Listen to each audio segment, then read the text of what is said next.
We've recently had a meeting of 5 member states who are members of the TISPOL operational group, representing the nations of Austria, Italy, Germany, Belgium, and myself for the United Kingdom, discussing the cohort of road users who are disproportionately represented in the casualty statistics for Europe.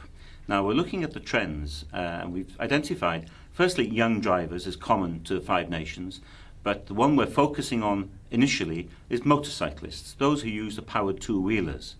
Now, we're gathering the statistics from the 5 nations, and then we're looking for the common themes. We know that in the United Kingdom, the motorcyclist is disproportionately represented in the numbers of serious injuries and fatalities. They represent less than 1% of the road users in the United Kingdom, but over 10% of the overall fatalities. So, looking at the other countries, we're looking to see whether there are some common themes. Now, there are issues which we need to address. The current economic climate is driving more people through economic need to resort to two-wheeled vehicles rather than the traditional car. And therefore, more people will be commuting to work on motorcycles. I dare say some people will be going back to motorcycling, having left it for a considerable period of time. And we need to have a look at what training is being provided, what best practice can be identified across these 5 member states that can be replicated elsewhere. We also know there's an increasing number of women who are now riding motorcycles, specifically with the industry providing scooters, and the sales of scooters are increasing significantly. One difference we've noticed is that in the United Kingdom, more of the casualties and the fatalities are to be found among those who are riding racing or sports replica bikes.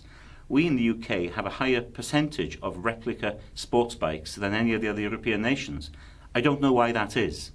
It may be something to do with the weather or the leisure riding rather than riding for work purposes. In other countries, we know there is a high percentage of moped use, scooter use, and there is some evidence to show that in the hotter countries, in particular, when we're looking at in the summer, fatigue being an issue, where motorcyclists are unbelievably falling asleep whilst actually riding their machines and coming to grief on corners. So we need to look very, very carefully. The statistics aren't going to be the same.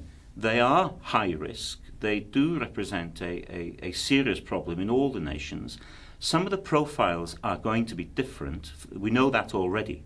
We know that in some of the inner cities in Europe, most of the casualties are among the moped and scooter riders, whereas in the United Kingdom, for instance, we are seeing a lot of casualties and fatalities on the urban roads at higher speeds.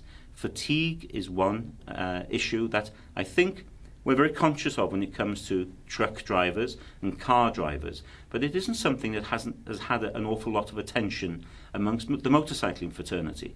So we need to have a look at that. We need to have a look at who is delivering the best training standards. What types of courses are there available that will equip riders far better to deal with the emerging hazards as they present themselves to them on their journeys.